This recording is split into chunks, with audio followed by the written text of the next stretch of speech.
It has been 2-3 years since I've been on this trail. What's the main flower of Nebraska? Goldenrod. There's a lot of goldenrod that has grown in and covered up parts of the path I remember. Still just as beautiful though.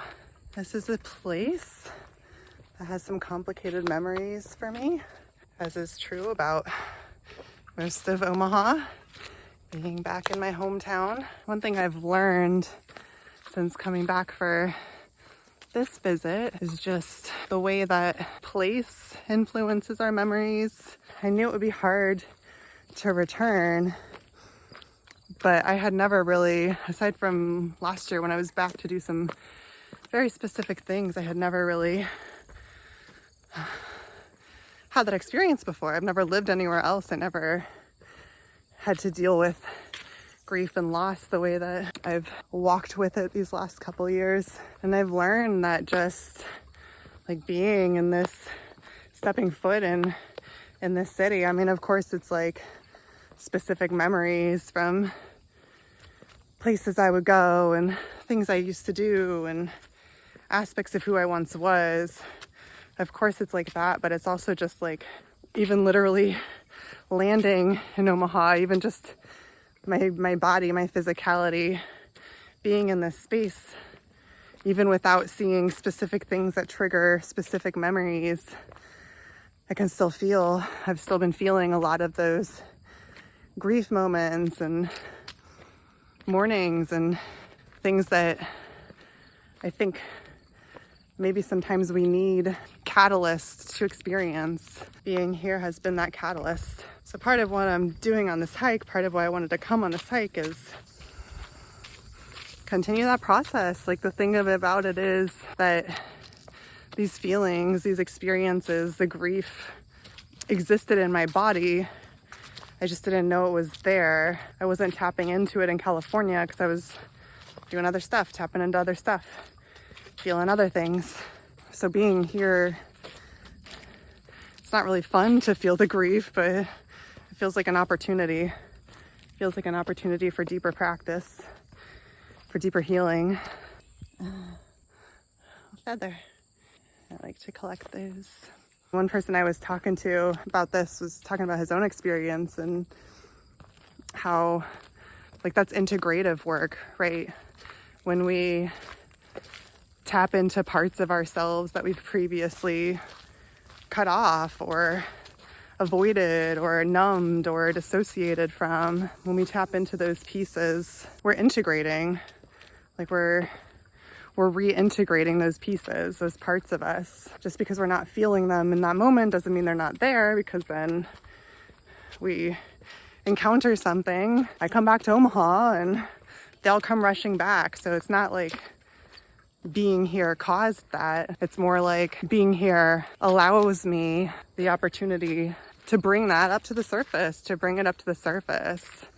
We got to feel it to heal it. Just like we can't change society, we can't make things better in this world without seeing and understanding the reality, without feeling some of the grief that comes from the reality of human suffering in the world and in this country specifically. Just like that, the same applies for us as humans, as people, as beings that feel. We have to feel it, we have to understand it if we don't want to be stuck in it. So I wanted to come and do that. I wanted to come and,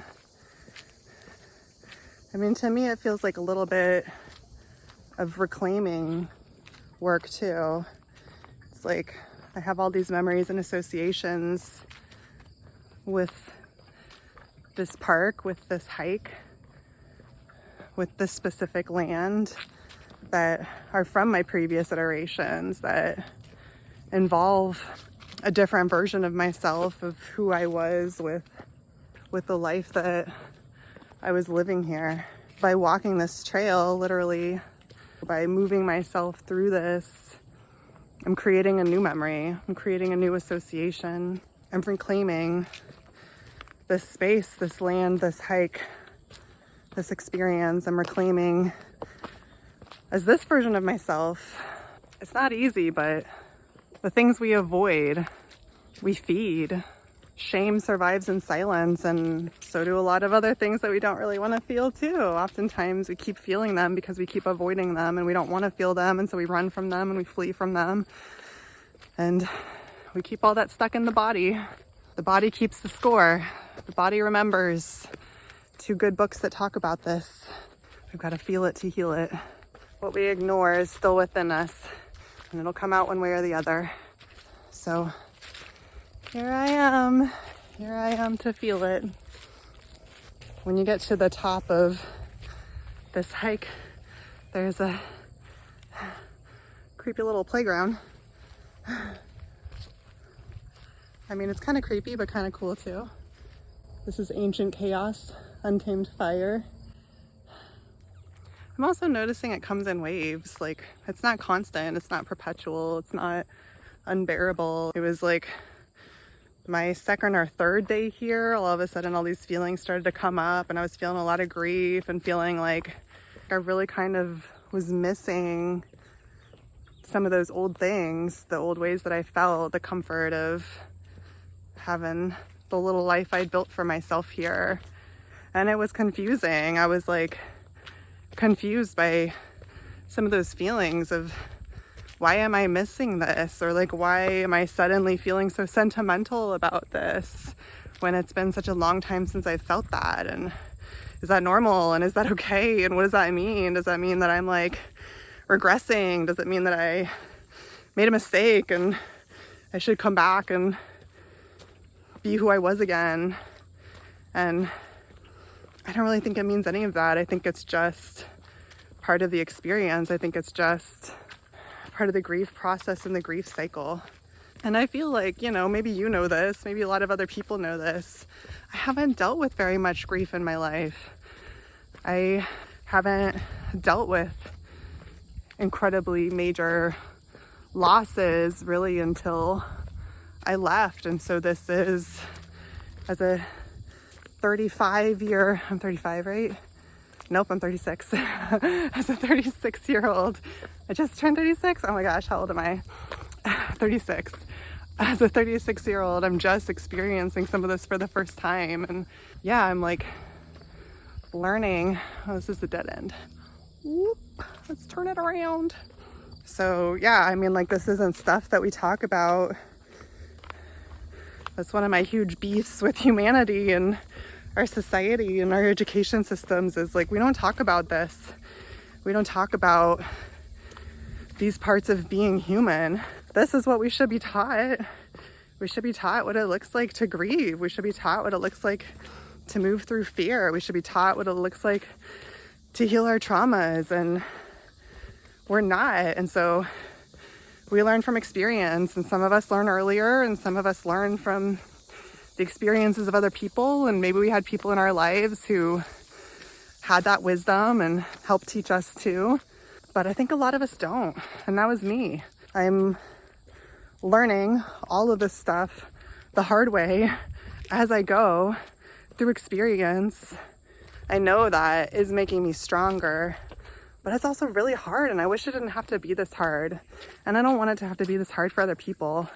And that's part of why I want to make these videos and talk about it, because I needed this. Like, I needed to know what this is going to feel like. I still need to know that it's normal, that when these feelings come up, memories, triggers, strong emotions, beliefs that we don't really want to believe. Man, I am lost. How do I get to where I'm trying to go? Okay, we're gonna try this again. I can see the trail I want, but I can't figure out how to get there anymore. I feel all of us just need reminders every once in a while that, like, we're not doing anything wrong. Nothing's going wrong. It's just the human experience is complicated, and emotions are complicated, and sometimes the things we feel don't make sense. Sometimes the beliefs that we find ourselves having aren't really what we believe, but a part of us does, or our emotions do. My wounded parts have a lot of beliefs that have been coming up and are confusing. Okay, we're gonna off-road it. It's confusing because it's not stuff that I logically believe, but when I start to feel that way, it starts to feel so compelling that my logic is overridden. I consider myself like a pretty rational person. Sort of, I guess. I don't know. I'm pretty emotional too and very sensitive. I know I'm more rational than sometimes my feelings let me believe. And so then it can send me down this like spiral of like, oh gosh, I'm not healing the right way, or I'm not doing enough, or maybe I'll never stop feeling this way. Maybe I'll never stop believing, you know, whatever it is. We all have those little parts of ourselves that feel not good enough or feel not loved or not lovable. Maybe I'll never feel the way I want to with other people. Maybe relationships will always feel so hard to me. And I don't know, I can find myself in those moments really starting to believe that. Emotions are so intense. Like they're so compelling, so easy to think that way I feel is not temporary. I talk a lot when we're talking about institutional oppression and understanding the realities of suffering in our society, and specifically looking at like, how did we get here? What do we do about it? I talk a lot about not losing sight of the forest for the trees. Like we have to keep a big picture. A big picture is what helps us stay centered. A big picture is what helps us stay clear and focused. It's like a North Star. It's like a mission. It's something that keeps our focus, a touchstone that we can turn to. The big picture is that for me. For society at large, when I start to feel hopeless or like nothing's changing or nothing will change, zooming out, looking at the forest, getting out of the trees for a minute, it helps me refresh. It helps me stay clear. It helps me not fall into some of those beliefs that I don't really believe, but at times my emotions believe, or at times scared parts of me believe. And I was realizing a couple days ago, it's the same. I mean, it's all the same, right? Like the micro is the macro is the micro. It's all the same. I was realizing it's the same for me too. And when I don't do the things that help me zoom out, when I don't take a look at the forest of my trajectory and where I'm at and where I'm going and look at the bigger picture, when I'm stuck in the trees, that's when I'm most subject to start to believe those things. My trauma wounds, the ways that I was programmed, messages I got from other people.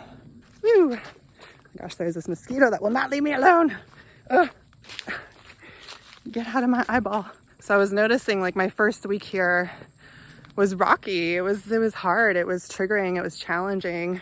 And it was also that I was busy and things were changing and I wasn't engaging in those practices that help me zoom out and feel connected. I think that was a big part of why I was struggling to like, oh, look at this one. Pretty, love that. But I was realizing, yeah, my first week, there was a correlation, there was a pattern, there was, you know, I wasn't engaging in things that helped me feel good. And so I didn't feel good. And it was harder for me to talk myself out of some of those like spiral thoughts is what it feels like to me. It's like a spiral thought. It's like one thing will start, and unless I catch myself, it kind of continues. But this week, I started re-engaging.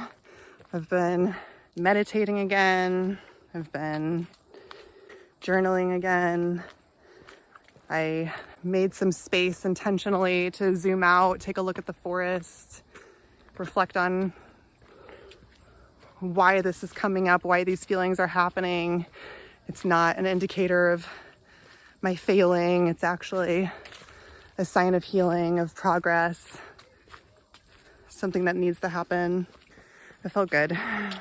I've also been doing some therapy work again. I decided to go back to therapy, which I think I might do another video on to talk a little bit about why and some of my resistance and what that experience has been like. But I wanted some support in walking through some of those thought patterns I've also, since being back here, I've been doing acupuncture 3 times a week.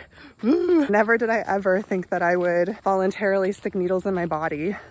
Acupuncture has never appealed to me. It's never something I thought I would do, but there's a lot of things I'm doing now that I never thought I would do. I haven't been sleeping well since some of the stress that went on for me over the last couple years, and I feel at this point willing to try a whole lot of things to help support that part of my healing. And so I've been getting needles poked into various parts of my body.